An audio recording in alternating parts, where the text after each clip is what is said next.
Well, hello, Macam Cabby here. How are you doing on this Friday the 5th of January, 2 days before my birthday? Question is, am I going to get a nice present from the lads tomorrow? So, a lot to talk about what's been going on. Crazy. Certainly Sunderland's been in the media, left, right and centre. So, on the marketing side of thing, with what's been carrying on with the Black Cats bar, if they want to put Sunderland on the map in the media wise, they've certainly done that, because all the radio stations and everything are talking about it. So Sunderland take on Newcastle United in the third round of the Emirates FA Cup, as we know, at the Stadium of Light. And of course this will be the first weird-time derby clash in 8 years, and the 157th meeting between the two sides. So obviously the opposition, Eddie Howe's Newcastle United, currently sit 9th in the Premier League table after 20 games in the league so far. The month of December saw Magpies lose 4 of their 6 games in the league, whilst also exiting the Champions League at group stage and the Carabao Cup with penalties against Chelsea, as we remember. Alexander Isak is the club's top scorer this season with 11 goals in all competition, closely followed by Callum Wilson, who has notched 8 goals in the current campaign, which I believe Callum Wilson will not be featured through injury. Eddie Howe was appointed manager in November 2021, succeeding former Sunderland boss Steve Bruce. 46-year-old steered the club away from relegation in his first season at St James's Park, before securing a top 4 finish in the following campaign. Away from their Tyneside home mind, Newcastle have won just 2 games on the road in all competitions this season, beating Sheffield United in the Premier League and Manchester United in the Carabao Cup. So it's a very, very poor away form from the Magpies there. Sunderland's last victory of the Magpies came in 2015, which seems like ages ago, doesn't it? Winning at the Stadium of Light under stewardship of Sam Allardyce. The lads have not lost a derby clash since August 2011. So the team news for us, for Sunderland: Patrick Roberts will be assessed before the game after being forced off in the draw against Rotherham United through injury. Dennis Cirkin, meanwhile, continues to work his way back to full fitness and has been involved in training with the first team. Niall Huggins is unavailable for the remainder of the season after suffering a significant knee injury. It was an awful injury as that as well, wasn't it? It was just awful. So unlucky for the lad. It just looked horrific. So we just hope he gets well as soon as he can. And club captain Corey Evans is continuing his rehabilitation from a long-term knee injury also. So there we go. I do think it's a free hit for Sunderland mind. I think, you know, we've got nought to lose, apart from obviously the game. But the pressure's all on the Magpies, all on Newcastle.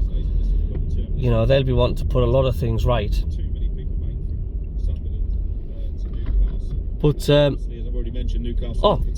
talking about Sunderland on the radio. Listen to this. To flash the cash this window. So yeah, I like the idea of it. It adds a little narrative ahead of our commentary, which I know Sam Matterface is really looking forward to doing for TalkSport tomorrow, but I'm not sure that I'll see Joe Bellingham in a Newcastle shirt anytime soon. The Newcastle owners must be going mad, really, because they've got the money to strengthen, but they just can't because of the rules, and it's tricky because they do need strengthening, don't they? But there's nothing they can do, I suppose. No, and this is my issue with FFP. I think it was brought in with the right intentions, but actually all it does is create a bit of a closed shop, certainly at the top of the Premier League, because clubs like Chelsea seemingly can spend money like it's going out of fashion. Newcastle, who have ambitions to certainly at least be regular competitors in the Champions League, if not challenge for the title, and at the moment they're being hamstrung because they don't have the income that clubs like Chelsea and Manchester United and more established big clubs in the Premier League do. So I think it's an issue, and I do feel sorry, not just for their owners, but for Eddie Howe as well, because he's got so many injuries. I'm sure he'd love to go out and spend big this January, but it just can't happen. Alex, enjoy the game tonight. Good to talk to you. Thanks very much. Cheers, guys. So that's TalkSport. We've got somebody from Fullwood 73 coming on TalkSport discussing what's been going on and stuff. We had Simon Jordan who thinks Sunderland will beat Newcastle on TalkSport this morning. We've got an FA Cup game day live with Adrian Durham around the grounds over on TalkSport 2. We've got Stoke, Brighton, we'll have Chelsea. It's just been all Sunderland, Newcastle, all Sunderland on the radio. Strong teams after what happened against. But yeah, Simon Jordan reckons Sunderland will upset and get a win.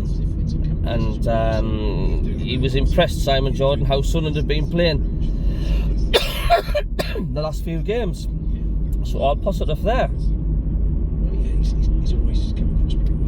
But we also have to remind ourselves we're playing a Premier League side, a team that's just been in the Champions League, and the gulf in the Premier League and the Championship is massive. We just have to look at the likes of Burnley, who walked the Championship and they're really struggling this season. But as we all know, it's an FA Cup game and anything can happen. And I think the bonus is with Sunderland is there's no pressure on them. They're not going to be disgraced. I just hope it's not like a ridiculous cricket score for lose, something like 7-0 or something like that, which I cannot see happening. You know, we have to remind ourselves we're playing a Premier League side here, and you know, people think we're going to walk out with Newcastle. I don't think it's going to be the case. But it's going to be a great spectacle to watch. You know, it's 6,000 Geordies behind the goal, and the rest just going to be packed on Mackhams. It's going to be some atmosphere. It's going to be noisy, isn't it? And can you imagine the place if we do win or we score first? I can just imagine the noise. It's because it's been so long since we've played them in the derby.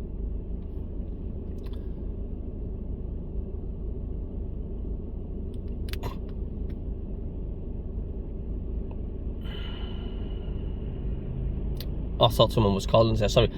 But no, it's been so long since we've played them in the derby, and I think there's such an exciting build-up for it. So we've just got to get out and just try our best and enjoy it. Like I say, the pressure is on them. If we lose, well, we've lost to a better side, a stronger side. They're in the Premier League. We've not lost any points. It's because it's a cup game. We're just going to enjoy the match, and didn't be too disappointed if we do lose, because like I say, you're playing a Premier League side. I mean, obviously you're going to be disappointed, but as long as the lads give a good account of it. And briefly about the Black Cats bar, it's just crackers in it. I mean, I'm just lost for words. I don't know what to say about it, really. It's like they've really upset a lot of hardcore fans. It's almost that mad. You think, is it a joke? Has a company played a prank? I'm just still waiting for someone to come out and say, oh, it was a big prank, it was a joke. That's how mad it is. I mean, can you imagine that happening at St James's Park, at the refuge tip, getting decorated red and white? I mean, no way. So, massive backlash for KLD. Does he deserve it? A lot of fans saying KLD should gan after what he's done. Is it an overreaction from the fans? I mean, it's just a bit of decoration in a bar, isn't it? Or what do you think? Has they've gone a step too far? Our rivals getting plastered all over the Black Cats bar. It's, me personally, it's laughable. It is. It's absolutely laughable. But as of marketing side of things, well, they've certainly got Sunderland mentioned, because the media's just talking about it all over the place. It's crackers. So anyway, I'm going to go on as I'm at work. Just let's enjoy the game tomorrow, and let's just see what happens. And can you imagine the scenes if we do win? Let's just enjoy the game and enjoy the rest of your Friday, guys and girls. See you later. Toodaloo.